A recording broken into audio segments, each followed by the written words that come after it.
He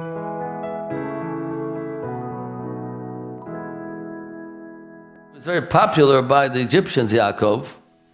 They saw his greatness and they saw his superpowers to give power such a blessing. The Nile should overflow, that the famine should stop. And people in those times, once a person showed superpowers, right away they made him into a god and started worshiping him.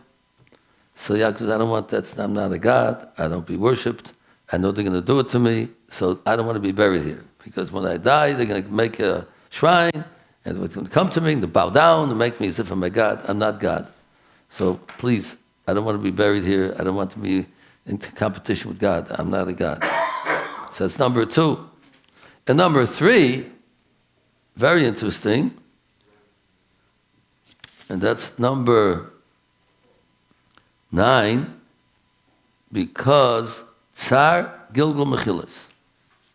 We, as Jewish people, believe that the dead will come alive, resurrection of the dead, when the time comes, when God will reveal himself to the world, and we will be entered into the world to come, the world of eternity, and that's when the dead people will come alive. Those who were merit to come alive, not everybody will. If they're good people in this world, God will give them the opportunity to become alive and live forever. People that are wicked will not become alive. So, how is that going to happen? It's going to happen in the land of Israel, the Holy Land, Eretz Israel. That's where the dead people will become alive. But they're not buried there. How about all Jewish people? Most Jewish people over the generations probably buried all over the world. The Jews are dispersed and thrown around all the 4 corners of the earth. So what's going to happen is that God will make them go through tunnels, that they will be taken through the tunnels under there from their graves, all these, wherever they're buried, any place, and they'll become into land of Israel, and they'll sprout up, and that's when they'll become alive. So it's going to happen in Israel, but they have to get there somehow. Through the tunnels they'll roll into, God will make them until they come to Israel, they'll sprout up from the ground, and that's where they will become alive again. So it's not so comfortable to have to go through that process of rolling into the Holy Land and tunnels under the earth. So Yaakov said, I don't want that. Please take me. I want to be right there. And when the time comes, I'll get up alive with everybody else. I don't want to go through the pain and the discomfort of having to go from outside, underground, to get there. So, for these 3 reasons, he said, please take me. I don't want to be a god. I don't want to be pained by the kinim, and I don't want to go through the pain of mechilas.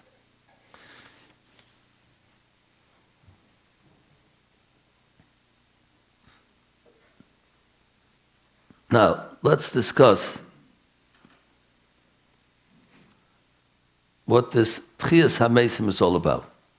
We believe that a person will be live, even though he died thousands of years ago, hundreds of years ago, yesterday, whenever.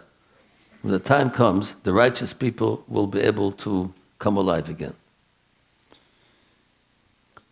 We have to understand exactly the technicalities of coming alive again. When God created man, he created 2 parts to man, as we know. He created a person's neshama, a person's soul, a person's body. The soul is a creation of God, which is very spiritual, holy, abstract, not part of this mundane, physical, earthly world that we live in. A person has a neshama. A person has a body. God created every person with a body that we have, a body which is physical, earthly, down to earth. We can feel it, can see it, we live it. And there is a constant battle between the neshama and the body, because the neshama and the body are two different entities and two different purposes in their life. The neshama is the holy part of the person which tends to cling to God, be close to God, to enjoy God's presence and God's influence and this light and warmth that he gives off. A person's body is looking and yearning for earthly things, for food, for money, for things that make a person feel good physically. But we have to understand that when God first created Adam and Eve, Adam and Chava, a person's body was not the body we know of today. At that time, the body of a person was very holy. It was much more a higher level of spirituality than a person's body today.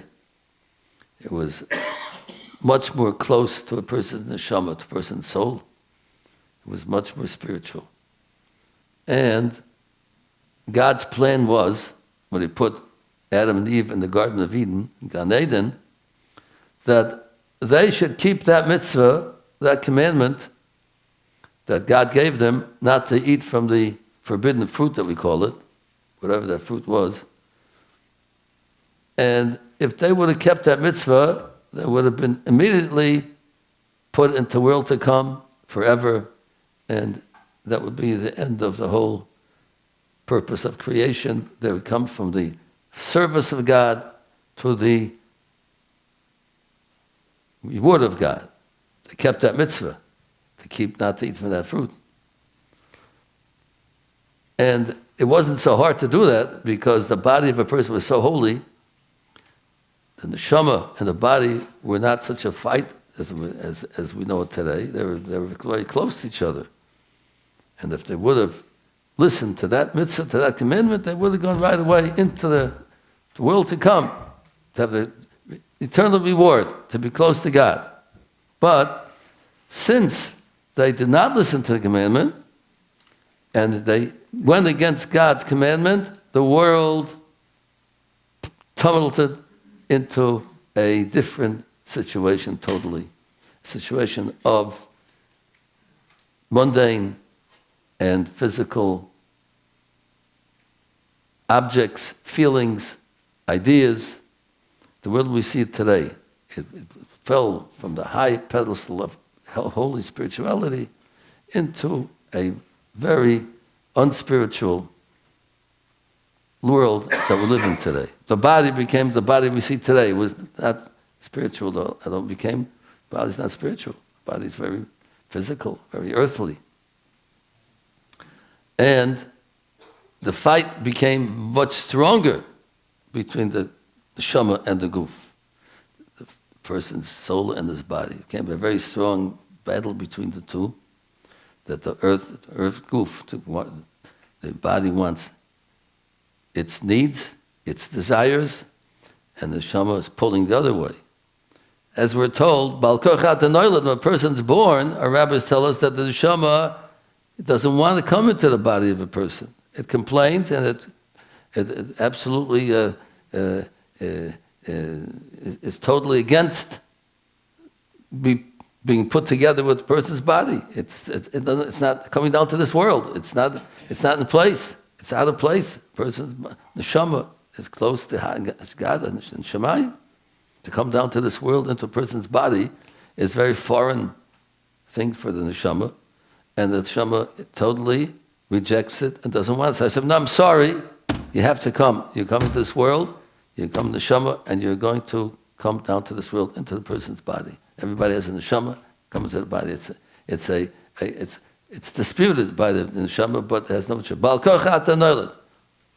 We have in our sheet over here, in number 11.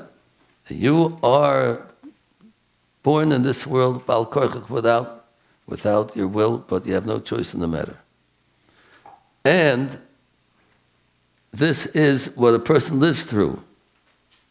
In this world, the fight between the guf and the neshama. Number 12. There's a battle going between the two when the person's alive.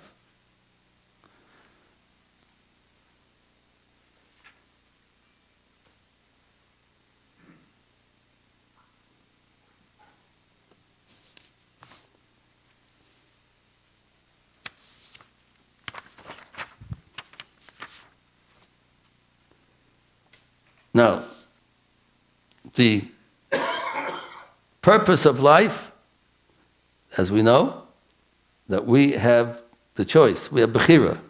There's a fight going on between our neshama and our body, and we have the free choice to choose to listen to the neshama and to do God's will, which is the Torah. He gave us the Torah of Mount Sinai, which we read last week, a portion we read in Shul, the portion of the giving a Torah in Mount Sinai. And he gave us the mitzvahs and the commandments for us to listen to him. The neshama wants to listen to the Torah, to the mitzvahs of the Torah. The body wants to have a good time in this world, doesn't want to bother getting up early to pray, or keeping kosher, or keeping Shabbos. It's too hard, it's difficult to watch what we're saying, to watch what we're thinking. Torah governs everything, or every part of a person, everything about us. Torah governs us. And the body rebels, doesn't want. The body wants to have a good time and do what it wants. So we have this constant battle. And the neshama is trying to train the body to listen, do the right thing. Don't just do what you feel like. And this is the battle of a person while a person's life is going on. At the end of a person's life, God takes inventory to see, was he victorious? Did his bechira, his free choice, guide him to do the right things what the neshama wanted? Or was his body victorious to bring him down into the mundane clutches of this world and to against God's commandments? So that's what we're here for, and that's what God takes inventory later on. Now the question is, what happens when a person dies? When a person dies, the neshama leaves the person's body, and the body is buried in the ground. Now, why is a person buried in the ground? What's the purpose of that? When Adam and Eve ate from the forbidden fruit, God said to them, you were supposed to live forever, but now that you've sinned, you're going to die. Because that was the decree. And God was afraid, maybe he will go and eat from the Eitz HaChaim, from the tree of life, and live forever. The question is, what did God care? So if a person live forever. God cares if a person lives forever, something so terrible? He'll live forever. So no, if it would be terrible for a person to live forever, it would be a terrible thing, because he'll never be able to reunite together with neshama. Person will not be reunited with the neshama. It'll be too difficult. A person must go through a process of chibut hakever, it's called, dying, being buried, and the body disintegrating, and the mundane and the earthly part of a person will rot and disappear. And then he'll be ready to be rebuilt into a body of holiness in order to come back to the neshama in the future. If that would not happen to a person would never be able to come to the world to come. The world to come is clinging to God to be holy. The body is not holy in this world. It's into the earthly, mundane activities and object that we live with. The body has called chibut hakever. Person, the neshama goes up, the body goes down, and the body will be rebuilt together in a holy way, like Adam and Chava were before they sinned. the holiness of their body will be even greater than Adam and Chava were before they sinned. And then the neshama will be able to come back into the body and be together forever, eternally. If God said, you have to die because you sinned and you brought yourself down into a very low level of earthly life, and that has to be taken away in order to make place for the neshama, for the soul to come back into the body and build it up and to be together for eternity. So, what happens to the neshama when a person dies? The neshama goes and called Olam HaNeshamas, to the world of souls, because that is a place where the soul, since it came down to this world, it got a little bit earthly and mundane being here. It came by force. It didn't want to come to this world, but it came to this world by force, and it got a little taste of this world, and the neshama got a little bit less holy than it was before. God puts it in a place called the world of neshamas, the world of souls, where it will regain its holiness and its strength that it was before it came down to this world. The body will disintegrate in the grave, and then when Tchias HaMesim comes, the body will be rebuilt into a holy body once again, and the neshama will come back to the body. Even though when the neshama came to this world, it was against coming to this world, it was against being the body, but they made friends. Once the body and the neshama came together in this world, they made friends, made peace with each other, and they'll come together for the future and live together for eternally. So this is what we're talking about. Yaakov Avinu said, I don't want, it'll be Tchias HaMesim, and that body will come together with my soul together. I don't want it to be here. I don't want to be here when it happens. I want to be there when it happens, in the Holy Land. There are those people who did not have to go through the process of dying. They were able to go with their body, with the neshama together. People who sanctified themselves in this world.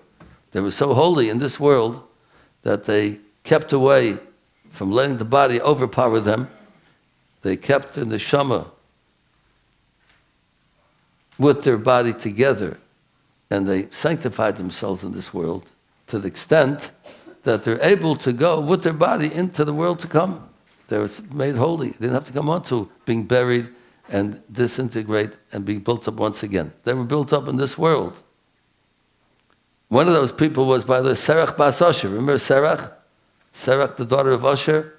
She's the one who told Yaakov Avinu, but Yosef was still alive. And that she got rewarded for letting him know, and in a way that didn't give him a heart attack, to hear the news. Serach, that she lived many years in this world, a few hundred years she lived, and she was on the level of greatness and holiness to go to the world to come without dying. There's a few people in the world that are able to do that, not too many. There's very few. So this is the whole story of the whole story. I mean, it's much more to it than this. But on the surface, let's understand what it means. So we said today, Yaakov, the name of our talk today is, why should Jacob worry about where he's going to be buried? Should we worry too? Should we worry about it? Well, some people are worried about it. Some people give a command that they want to be buried in the Holy Land, not be buried over here in Adon. It's like Yaakov Avinu didn't want to be buried, and some people don't give that. Great people, some people do, some people don't, because they feel that they're not holy enough to be buried in the Holy Land. They feel that they're not on that level of such holiness. Be put there, maybe it won't be right for them. Maybe God will say, who are you to come to my holy land to be buried here? It's a difference of opinion, different people, whether they want to do that or not. But people naturally want to be buried in the Jewish cemetery, because it's a difference when even when a person dies, as we see now, there's something doing. People are not totally out of it when they die. They know where they're buried. If they're buried in a not Jewish cemetery, it's very big pain for them, very, very, they don't realize it now. And people that are God-fearing people are buried amongst God-fearing people. That because otherwise they associate, even though they're dead, they associate. And the neshama has a connection to the body, even when the person dies. And they are pained if they're buried in a place which is not appropriate for them to be buried. So that's certainly very important for a person to make sure that they're buried in the Jewish cemetery. And some people want to be buried in Israel, like I said, but it makes a difference.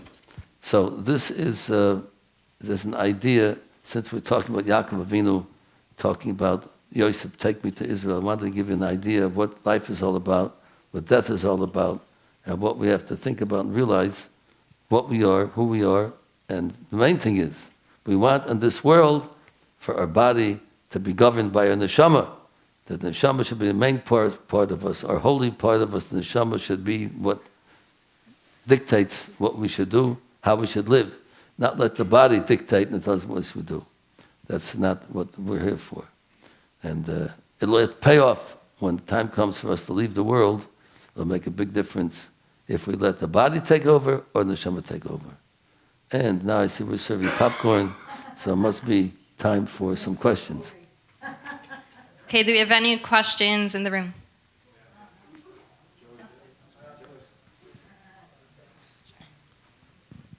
So I have a question that's not on topic at all. That's nothing to do with anything, but I was just wondering.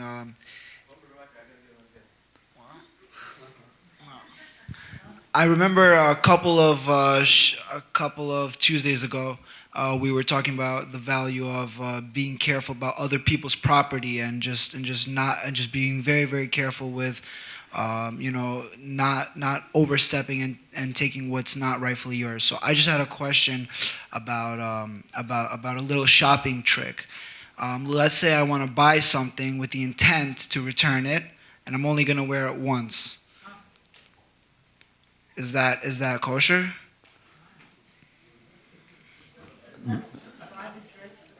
I'm buying some. I'm going to the store. No, some people. I know I'm going to return They it. needed something for a wedding, so they buy something for the wedding, and then they return it after. I know that shtick. That's an old shtick. Yeah. Is that kosher? No, No. not kosher. But they have a return policy. Like that's their. Like the store allows you to return it. Well, but you can ask if it's a private store, you can ask them, see what they say. Some people might say, well, do it because maybe you'll like it and you'll buy it, so maybe it's worth it for them to do it. But I think most people would say that, no, we don't want you to do that because you can damage it. It's not the same if it's not new, and so on. A big corporation, but there's nobody to ask them. You can't ask the salesperson, what should we do? They don't care. That's not there. But I think we could learn from those in the small stores that most people would say, we don't want you to do that. So it's not considered the right thing to do. Okay, online question. What is the reason for not cutting a boy's hair until age 3? Does the same apply to girls? Well, the simple reason is because a boy, when he comes 3 years old, so he sort of becomes a certain maturity level, and a boy has a mitzvah payas, that he's not supposed to cut his sideburns all the way. He's supposed to leave sideburns there. So once he becomes 3 years old, so he cut his hair and make an issue of the sideburns that we don't cut, to show him that we're starting to train him in the mitzvah of payas, that till then he's a child, not before 3, he's not even trained completely yet, but he certainly has no level of understanding. When he becomes 3 years old, he starts to have a certain level of understanding, and we tell him that we're cutting your hair now, but we're making you leave the payas in order to start being mekayim the mitzvah of leaving payas. It's mitzvah in the Torah not to cut our payas on the sideburns. So that mitzvah is only for a boy, not for a girl. A girl does not have the mitzvah payas, so therefore it doesn't have to do with She has her own mitzvahs over here to cover later on, but there's no mitzvah pays for a girl. It's only for a boy, not for a girl. The rabbi spoke before about bodies that are buried in Chutz La'aretz, outside Israel, will roll when Mashiach comes and will roll back to Israel. Now, is that for real, or is that, in other words, we say we're going to go on eagle's wings when Mashiach comes? Is that for real, or maybe the bodies will hop on a plane and go there on a plane, No. and maybe the eagle's wings will actually be a business class tickets to Israel? How about first class? Not all of us have such big Or hasagas. Mashiach. No, the people that are alive will go alive to Israel. The people that were died will go through Mechilas, will go through the tunnels underground. That what we said in wings of eagles doesn't mean planes, airplanes. We don't know exactly what that means. Wings of eagles, it could be airplanes, whatever it is. But that's for the live people. But people that are not live, they will go underground. People alive will go overground. Online question from Jay. Rabbi, how do you explain the discovery of 230 million-year-old dinosaur fossils according to the Torah? Well, dinosaurs are not considered anti-Torah because they are very Torah-dic, we'll call it. Dinosaurs, which are found, they certainly existed before the flood. Because before the flood took place, we're told that there were giants. The Torah talks about giants. And there were giant animals. And the earth itself was not the same after the flood. A lot of the soil, topsoil, was swept away. Very rich topsoil was swept away during the flood. So the whole situation of the earth changed after the flood. That what they find today, all these distant bones of dinosaurs and big birds and so on. We're told by the rabbis thousands of years ago that they existed. So it's no, the scientists come, wow, the archaeologists, well, but we know they existed from before. Now we're talking about the millions of years they're talking about, the same thing, the whole scientific situation of the world changed since the flood happened, and a lot of things are not the same as they were. So whatever the certain pressures of the water onto the earth was a certain pressure which was not recognized by the scientists, which weight causes a lot of heat and a lot of things happening in the earth that misguide the archaeologists of measuring time and fossils, how old they are, because the whole chemical and scientific makeup of the world changed by the flood. That's number one. And number two, that what they say, for instance, oil comes from fossils and from bones and all from stones and so on. God created a mature world. He didn't create a world that had to turn into, after millions of years, turn into oil. He created oil, right? Just like Adam and Eve were created as mature adults. They were not created as babies that had to grow up. They were created as mature adults. The whole world was created as mature adults. It's like the stars that take so much time for light to come to us. So more than the years that we say the world is. God made a mature world. They made the stars to be seen right now. The first when Adam and Eve were created. So all these different proofs that they bring are not proofs in our eyes because they're not taking into consideration that which we know as Torah people. The world changed so much, and things are not the same, and you cannot prove scientifically things that are scientifically correct now to say they were at that time the same way, because it was a different world and different scientific facts and things, that considerations. So you can't bring proof from that. Hi, Rabbi. Hi. Whoa, what's up? We hear you loud and clear. We hear you.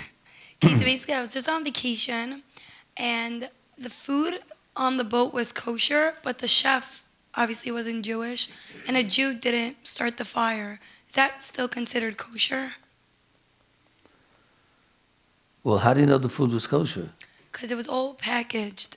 Like, we saw the package that it was kosher, and the pans and everything were kosher, they told us. No, they told you. I mean, how do you can't. You have Okay, to have fine, a so mashgiach. You have to mashgiach. You have to have a rabbi there to make sure that they don't mix things up. And you can't rely on a person who's not Jewish. He doesn't know what's going on. He can mix milk and meat together. He can mix together the same pots he cooks the crab meat. He can cook the kosher meat. You have to Everything was made in front of us. That's how, like, we knew that it was. They had their special pans for, like, kosher. So. Well, so it was Okay, guys. taken care of from beginning to end. The only question was the fire put on. That was the only question. That was the only question they had. So why couldn't one put on the fire then if they were so careful? So, but it's a problem if it was cooked, a thing that could be eaten raw. So they don't have to worry about bishul akum. But a thing that cannot be eaten raw, then they have to have a Jewish person to help along in the process of cooking.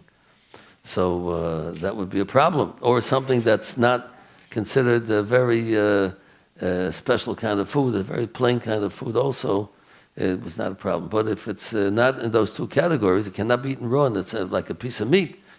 If it's cooked by a non-Jew and the Jew didn't have anything to do with it, didn't put on the fire or anything, so you cannot eat it. So I can't imagine if they were so careful with all the kosher, they would ask them, let me put on the fire. When would they put on the fire? They probably would. But if not, it's a problem. Okay, online question having to do with kosher. Does eating kosher bacon-flavored Pringles violate the spirit of the law?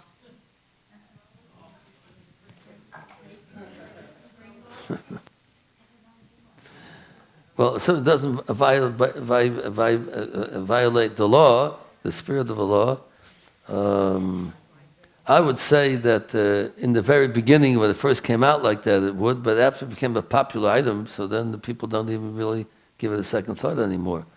But it's very puzzling why a Jewish person I have to see what bacon tastes like, and if he doesn't know what bacon tastes like, but I would say it does by the spirit of the law, that we want to show that we are Jewish, and we have our own laws, and we have our own way of things we're allowed to eat. And we don't have to eat bacon. I think it tastes like bacon. We can get along this world just as well with kishke and with knedlach and with kugel and all the nice Jewish things. I'm sure it tastes much better than bacon. So I would say it divides the spirit of the law. Well, when someone said, well, you have to be called upon. Yes. Okay, I have a question. You know, in Israel, they have shortage of space in the cemetery. So many times they bury you in levels. Sometimes it can be the 6th level, like a penthouse. Kuchen, yeah. So what do you think about it? Oh, that could be done as long as it was done in olden times too, that they used to bury in layers. No, not above ground. No, not in the mausoleums. No, underground. If they used to have underground and make different like shelves, different levels in the ground, but up top to ground. So can't do it on top to ground. No, they have to in the ground. Yeah. Online question. My kids keep asking when Mashiach will come. What is the best way of answering them to make them truly believe?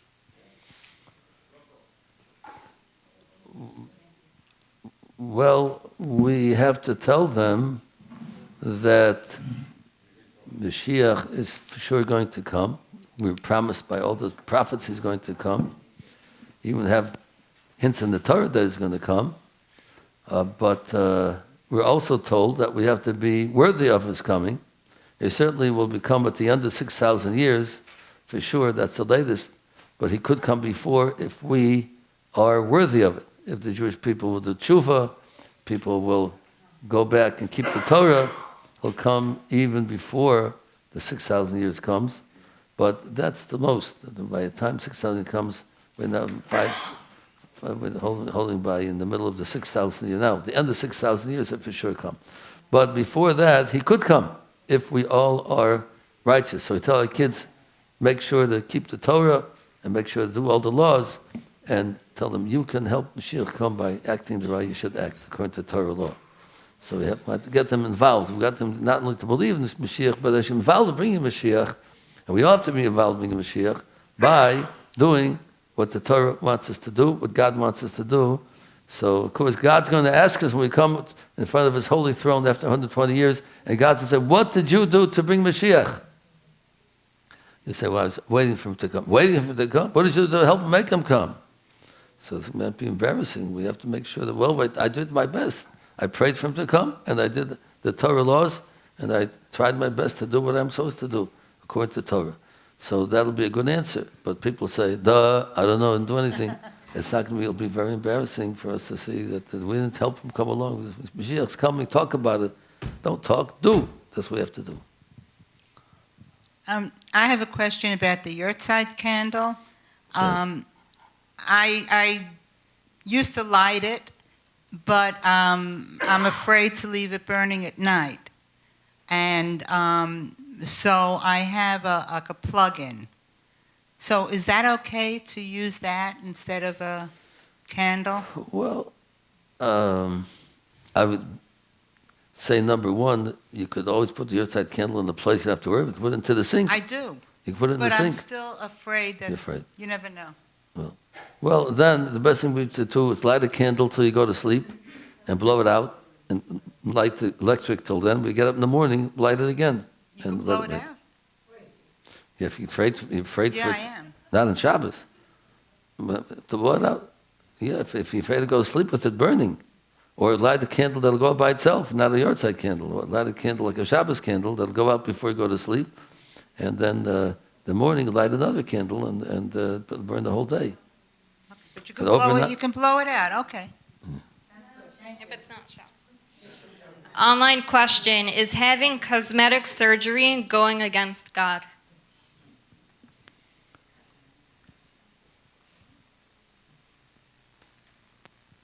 Cosmetic surgery, no, it's not necessary for his health, it's just for looks. No, it's not going against, if there's no danger involved, it's, you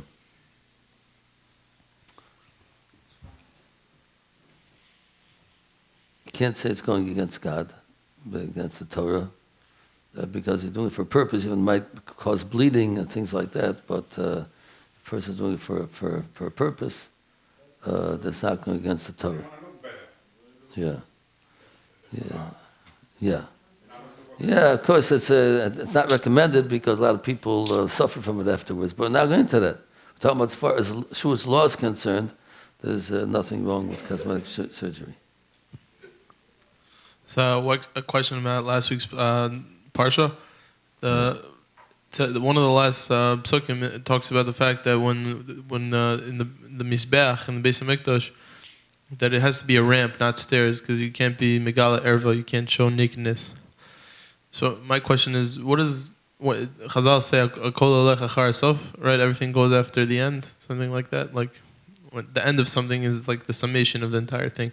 So with that being like one of the last psukim in the Parsha Yitro, what is that? Is there a connection between that pasuk and the fact that we received the Ten Commandments? Well, the general rule doesn't really apply to Yisro because at the end of the Torah, Yisro is divided up in different portions, and that not necessarily was considered the end of something. They just divided up to read something the end of the Torah, the end of one of the 5 books, would be considered ending up with something special. But if you want to say a little drasha on it, you could say that it's telling us a very important lesson that how Jewish people have to be very sensitive, that Rashi brings, that even for a thing which is not alive, we have to treat with respect. So certainly we have to respect our friends and our family and the Jewish people and the human beings, treat them with respect. So this is something that very telling us that the Jewish people, with the giving of the Torah, became such a high level of spirituality that they have to be sensitive even to a thing that's not alive, and not to put it as sort of its disgrace in a way that's not befitting for God's creation, even though it's not alive, it doesn't feel anything. Still, we have to be sensitive to that thing and not to treat it in a not proper way. That's the level the Jewish people came to when they got the Torah, that they're sensitive to all creations of God, even though they don't feel anything. We have to be sensitive to that. This God's creation. We have to be sensitive and not to act in an indecent way in front of them. Online question: is it okay to tell a white lie? There's no such thing as a white lie. That's a man-made expression. A lie is a lie. If it's permitted, even a black lie you're allowed to. If it's not permitted, even a white lie is not permitted. And we're told that when it comes to keeping the peace, and somebody, if you tell them the truth, is going to cause a whole rumpus and a whole bad feelings, and so you're allowed to lie to keep the peace.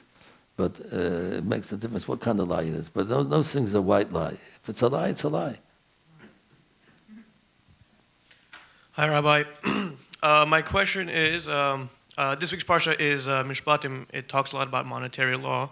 And I was wondering, I heard a Gemara saying that there's going to be a few questions that a person is going to be asked after he passes away, like in the next world. And the first question is, did you deal honestly in business? So I was wondering why exactly how it earned that top spot, that first question that you're going to be asked. Well, it could be answered in a simple way. It can be answered in a much deeper way, which I don't think we have time to go into in a deeper way, but in a simple level, because there are laws between man and laws between man and God. Laws between man and God, person to put on tefillin every day, person to wear tzitzis every day, person to keep Shabbos. Those are between man and God. Then you have laws between man and man, which are monetary laws. And monetary laws are a double mitzvah, because it's between man and God also, because God commanded us to keep the laws of the Torah between man and man. So when we say don't steal, so besides stealing that we're going to upset the person we're stealing from, we're going against God's commandment.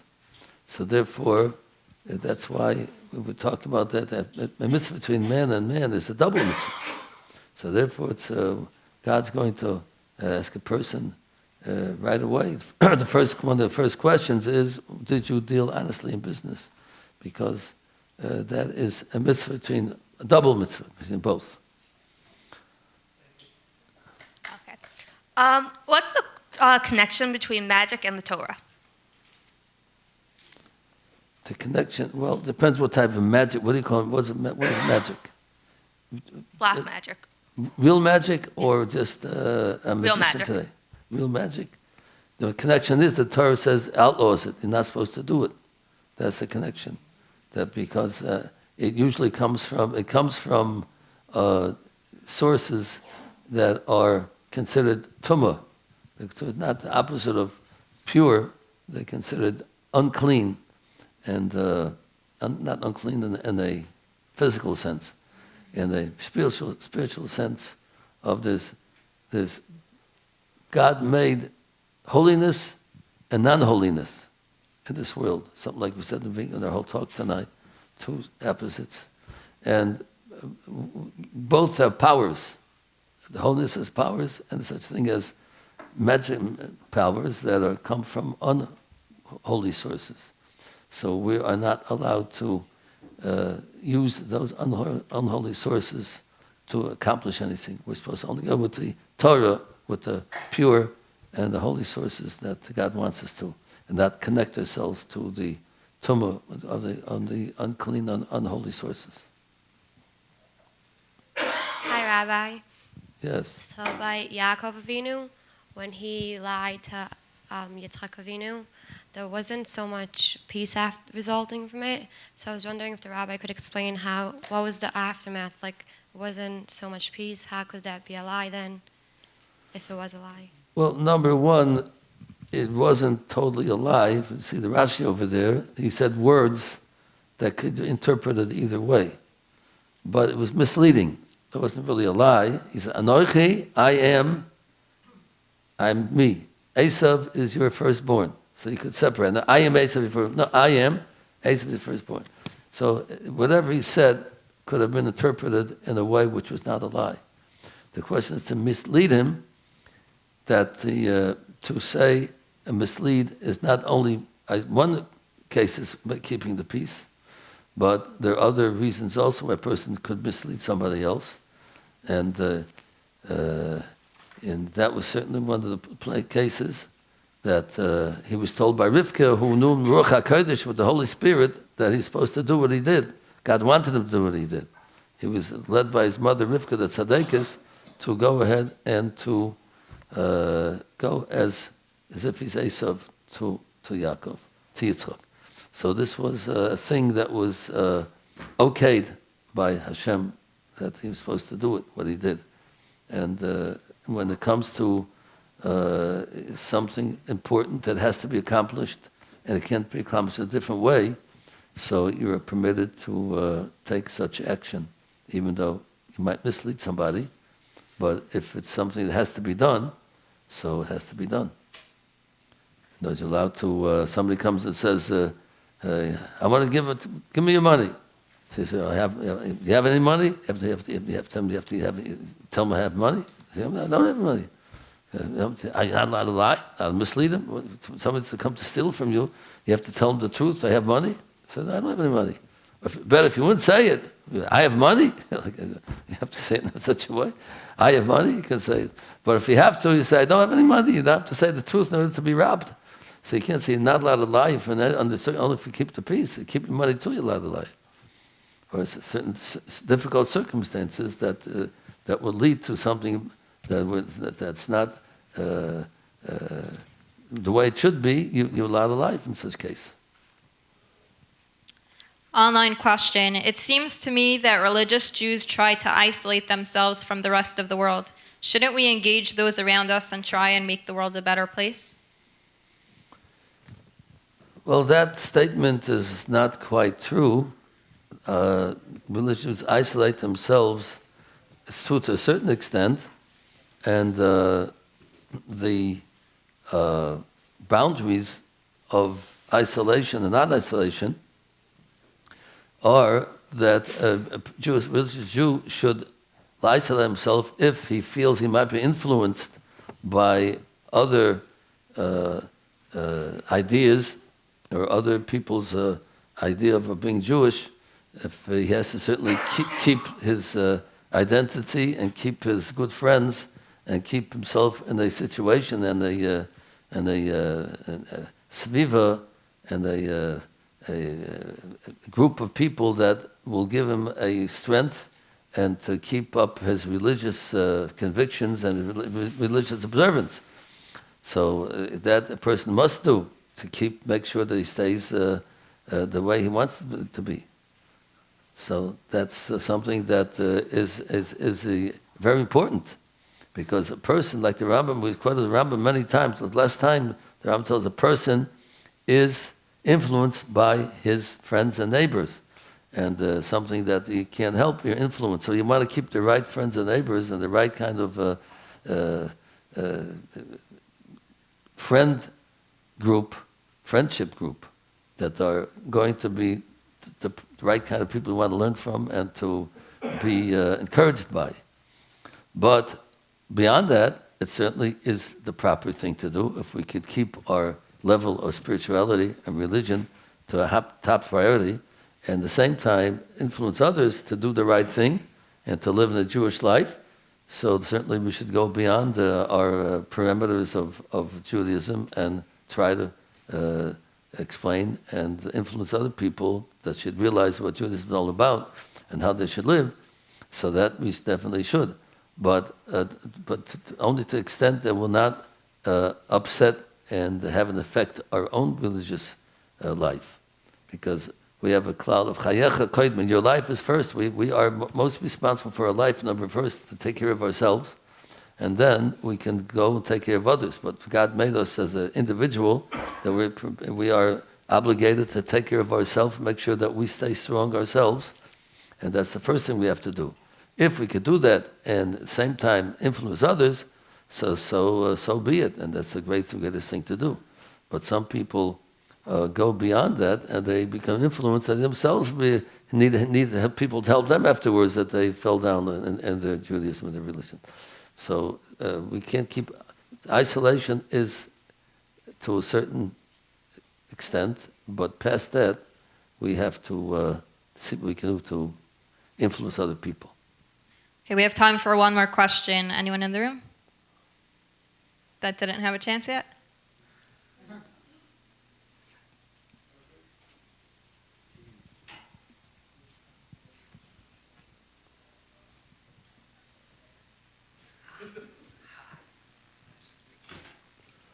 Okay, I'm nervous. You're going to ask a question.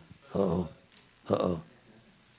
So I used to work at Mashgiach at restaurants, and the cautious question that was previously posted kind of caught my attention. If you work at a place where the food is 100% kosher, and there's goyim in the back, but you can't always supervise what goes on in the back. You're running a whole restaurant. In the back, what are we doing in the back? Washing the dishes. What are they doing in the back? They're cooking. They're cooking, yeah. Yeah. So, if without my knowing, let's say without my knowledge, the fire went out, and they turned it back on, isn't the whole purpose of the fire to be like extra careful about what they bring into the kitchen or whatever? I mean, maybe the fire went out, they put it back on again, you mean? Yeah. Well, the food is 100% kosher. You don't have to worry about that, because usually it doesn't go out. And even if it's a 50-50 chance, safek d'rabbanan l'kula, it's a d'rabbanan, it's a rabbinic law, and rabbinic law, when you have in doubt, you can go l'kula and take the easier way out, if it's a rabbinic law. So safek d'rabbanan l'kula.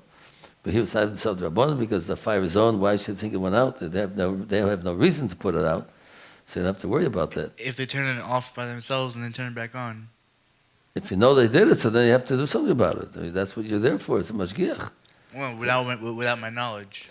So I'm saying, so if it's not your knowledge, so you don't have to... I'm not saying like I know what goes on in the back, but like because they turn it off to save gas or whatever, I don't know, like... Well, you tell them you don't want them to turn it off. And you tell them if you catch you doing it, you're fired. You have to tell them, scare them. They shouldn't... What's the purpose of the whole has to be turned on by a Jew? Because it's such an idea of bishul akum, that a food that a non-Jew cooks, we're not supposed to participate unless we are involved. And the reason is because we don't want to get too friendly with our non-Jewish neighbors, because once we start eating together and having meals together, so that leads to intermarriage down the line, possibly. So we don't want to get too close, therefore we don't want to go to their meals that they're cooking, because we want to keep this isolation that was mentioned before. As part of the isolation, we want to stay strong and not to be too friendly and become influenced by the non-Jewish ideas.